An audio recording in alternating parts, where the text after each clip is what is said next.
เบิ้งคือว่าได้ปลาดุกนานี่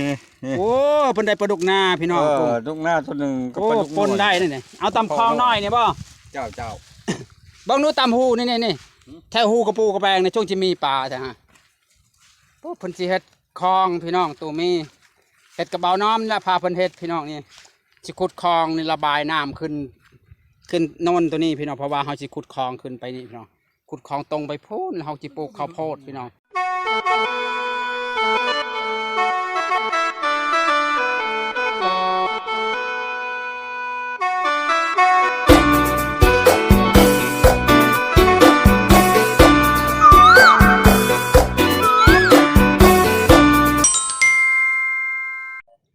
สบายดีตัวมีสบายดีปลาโตสิขุดคลองเฮ็ดยังเนี่ยสบายดีขุดคลองว่าจะปลูกหมักโพดหมักชะลีหมักโอ้สิเฮ็ดคลองอันนี้สิปล่อยนี่บ่พอสิปลูกเต็มให้นานี่ติเจ้าปอกำลังเฮ็ดคลองน้ำพี่น้องน้ำระบายลงทางเบื้องนั่นโอ้ระบายลงเบื้องนั่นบ่เจ้าโอ้โหแผ่นลงทางนี้น่ะยังสิป้านขึ้นไปอยู่โอ้สิน้ำสิปล่อยมาจากเทิงพุ่นบ่แม่สิปล่อยมาจากอ่างจากฝายพี่น้องฝายนี่เพิ่นว่าสิปล่อยลงนี้เนาะเพิ่นสิเฮ็ดคันนี่เจ้าเพิ่นสิเฮ็ดคันตัวนี้พี่น้องเพิ่นสิเล็งฮอดพุ่นแล้วก็สิปลูกข้าวโพดปลูกมักแตงมักมอปลูกผักขะแยงนำเด้อผักขะแยงก็ได้เงินนะผักขะแยงโหตัวน้อยโล20,000ผักขะแยงยามแรงตกยามแรงเพิ่นได้เนี่ยกำลังเฮ็ดคันพี่น้องนี่ตัวมีสิโอ้ปลาน่ะปลากั้งบ่น่ะ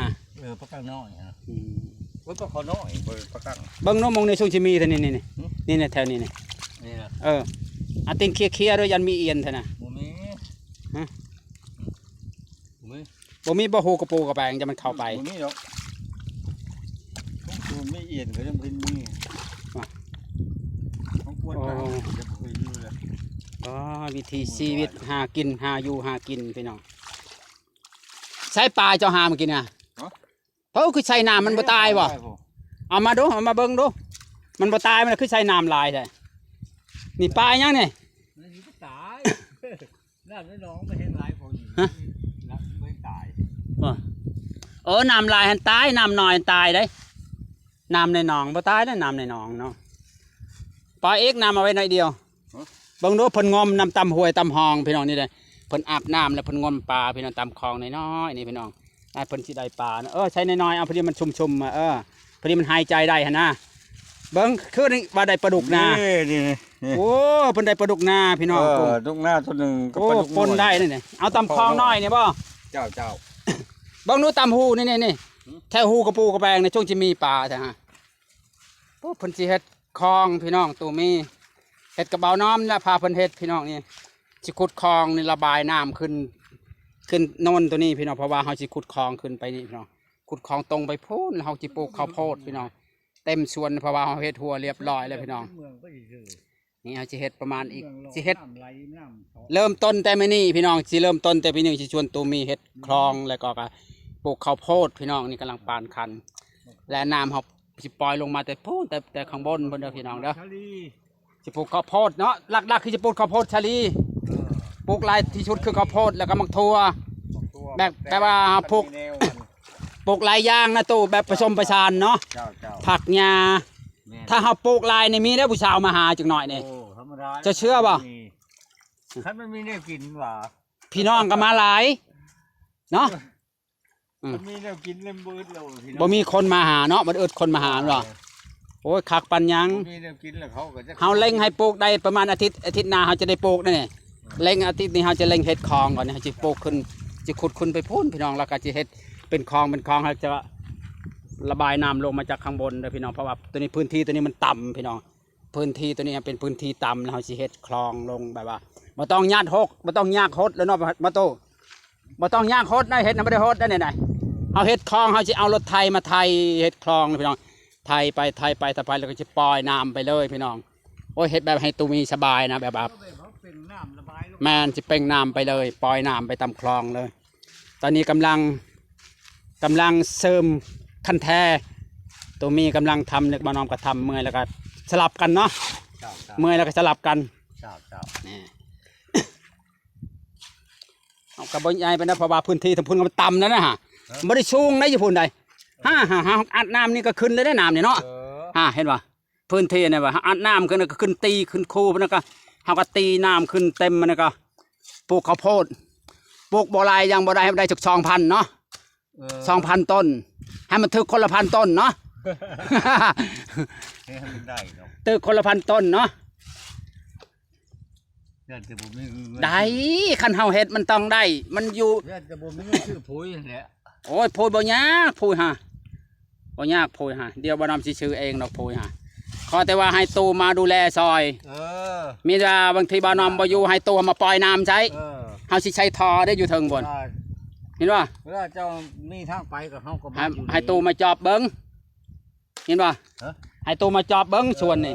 บางทีเฮาขึ้นเมืองนองก็เจ้าก็ไปจอบเบิ่งปล่อยน้ำใช้2-3 มื้อปล่อยทีนึงหั่นนะ คันมีคือปลูกดอกเฮาอยู่บ่ครัวดอก 2-3 มื้อปลูกปล่อยน้ำใช้ทีนึงหั่นนะแบบว่าเบิ่งสมควรแล้วเฮาเอาพุ่นใส่เอาพุยใส่บ่เสียนะโอ้ยบ่ยากนะคันเฮ็ดเฮาว่ามันยากแต่เฮาบ่เฮ็ดเนาะ คันปุ๋ยใส่ก็พุ่นว่ามันได้2-3 ใบ ให้มันสูงก่อน หักสิบ่ปลูกเอามาใส่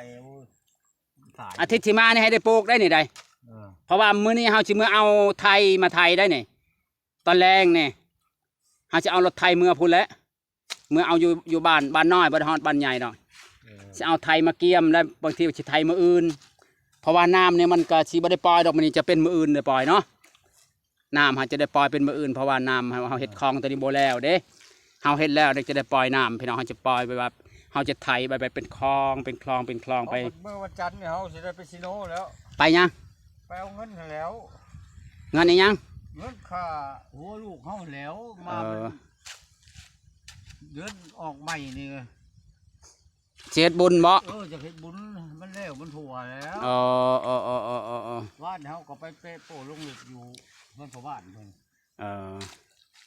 เป็นอะไรพระบาลเพิ่นบ่ได้เว้าหยอกนำบ่บัดนี้ยาเลยเนาะ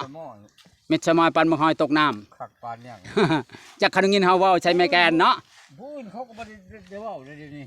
ยันเฮาเว้าใช้แม่แกนแล้วเขาได้ฮอดฮู้แล้วเขา เฮามีแต่เขาออกไปนาบ่เท่านั้นเลยไปนาวะ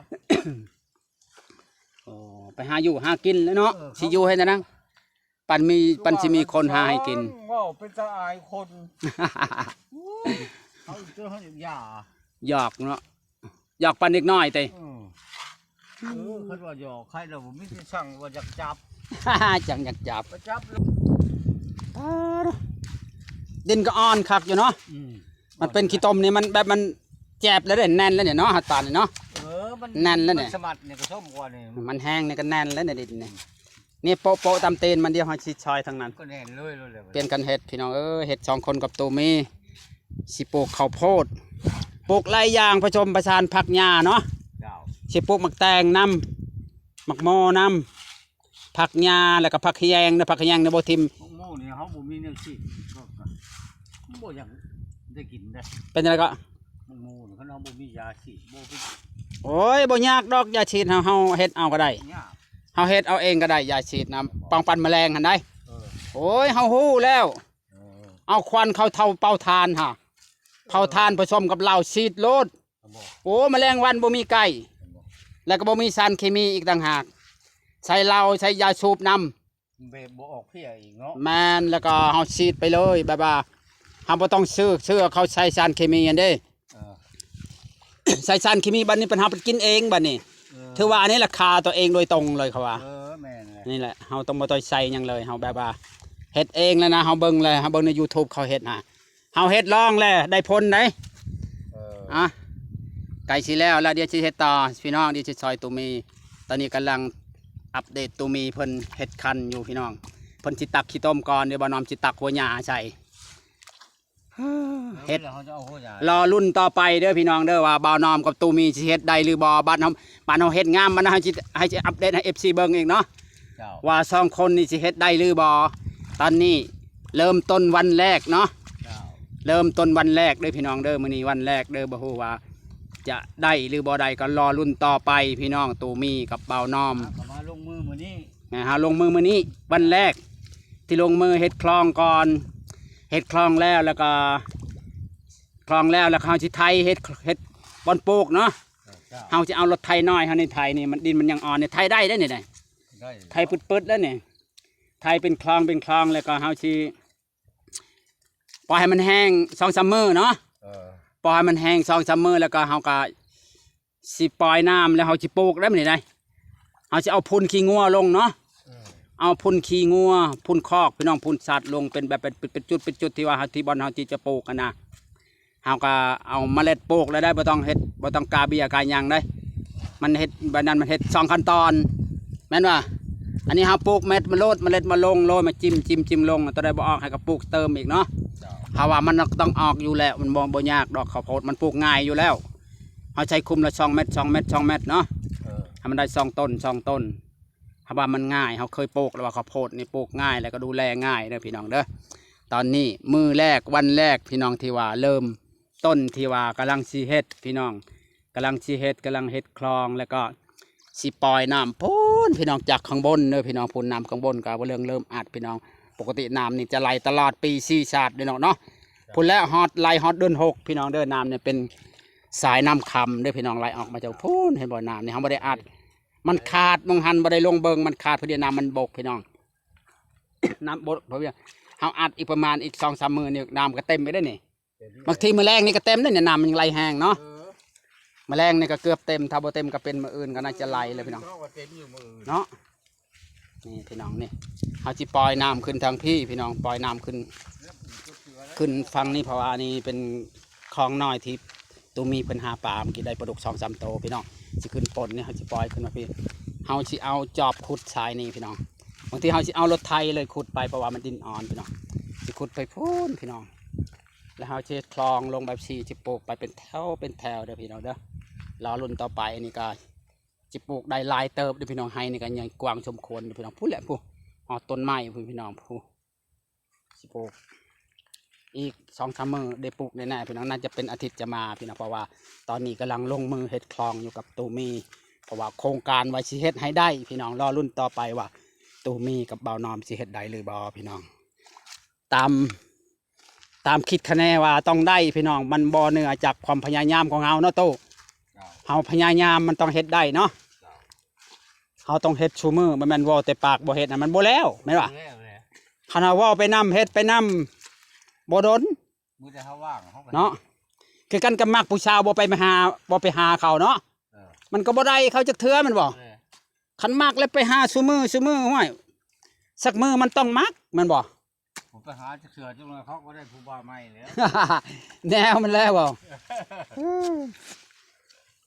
แนวมันแล้วอันนี้เฮาสิเฮ็ดไว้ซำนี้ก่อนมื้ออื่นนี่จะได้เฮ็ดต่อมื้อนี้ตอนบ่ายนี่สิกินข้าวเที่ยงตอนบ่ายสิไปหาผู้สาวได้มื้อนี้ได้มื้อนี้สิไปหาสาวมื้อนี้เป็นจังไดมื้อนี้อาบน้ำแล้วแต่งตัวหล่อๆเด้อมื้อนี้เด้อ อาบน้ำแล้วแต่งตัวหล่อๆมื้อนี้สิชวนไปหาสาวเชิดเพิ่นว่าไสประตูนี่คือบ่เห็นมาเพิ่นว่าได้โอ้ยเพิ่นบ่ได้มาเพิ่นยากเวียกเฮาว่าโอ้ยว่าสิให้เพิ่นมัดหัวซอยเพิ่นว่าได้เพิ่นบ่มาเดี๋ยวค่อยมัดซอยก็ได้ค่อยเว้าจังซี่ค่อยก็มัดหัวซอยเพิ่นได้มื้อนั้นได้ไปยามได้บ่ไปชบเราเฮ็ดนี่ซอยเราอยู่พอดีเฮ็ดซอยลาวแล้วนี่อีดูเราแม่ไว้เราคนไม่ห่างนั่งหมาย แม่นบ่มีครอบครัวเนาะเนี่ยมาพี่ใหญ่นี่จี้เช่นนี่โอ้บ่จักรยานยาแล้วเฮานี่แหละเพราะว่าคันน้ำเต็มเฮาจะปล่อยตัวนี้เนาะเฮาเช็ดคลองออกทีนี้เด้เฮาเช็ดคลองตัวนี้แคมดอกบ่ยากหรอกเฮาสิเปิดแคมนี่เด้เนี่ยเฮาจะเปิดแคมตัวนี้จะปล่อยตัวนี้ต้องลงคลองนี่บ่ต้องขุดแม่นมันเต็มคลองนั่นเด้มันเต็มคลองที่เจ้าอยู่ฮะเฮาก็ปล่อยขึ้นมาพี่นี่ชายตัวนี้ปุ๊บชุดปุ๊บเฮาสิปลูกแถวนี้โคได้ตั้งเป็นพันพุ่นได้เนี่ยบ่ได้น้อยนี่เนาะเฮาก็ปลูกซอกหนึงมันว่าความกว้างของปลูกข้าวโพดเขาบ่ได้ปลูกห่างนี่เนี่ยเฮาก็ไประบายมองนี้อีกคลองนึงไประบายทางนั้นอีกคลองนึงเอาปล่อยไปตามนะโอ้ยคิดแล้วเฮ็ดได้ใช่ป่ะบ่ได้ทานยากหรอกเฮาเป็นไงเมื่อยบ่พ่อใหญ่บ่เมื่อยปานใดบ่เมื่อยเนาะคันเมื่อยเนี่ยผู้สาวเป็นผู้สาวน้อยว่าป้าเฮ็ดเวียกน้อยเดียวก็เมื่อยแล้วปานนั้นอยากได้เมียบ่ว่าเลยเนาะบ่ได้เมื่อยติอยากให้ผู้สาวน้อยมาเห็นดูให้ลองแข่งมึงกับผู้สาวน้อยเนาะว่าไผสิเก่งกว่ากันแม่นบ่อยากให้เรามาเห็นนำกันนี่แห่งมากตัวไปสิทำที่เข้าคนกันไผสิหิวข้าวก่อนบ่โดย เพิ่นน่ะเพิ่นทาผู้สาวน้อยแล้วพี่น้อง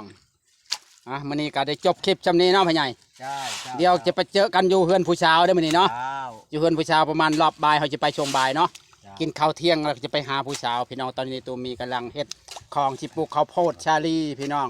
แบบปลูกผักปลูกหญ้าพอชมประชานเนาะวันนี้ก็ได้โจ๊ะคลิปจำนี้ขอบใจสบายดี เอาเท่านี้ พ่อใหญ่ เข็มขึ้นอยู่ คิดว่าจบคลิปได้สบายดี สบายดี ขอบใจหลายๆพี่น้อง แห้งร่ำรวย เดี๋ยวตอนบ่ายเจอกันเนาะ เจ้า ขอบใจหลายๆพี่น้อง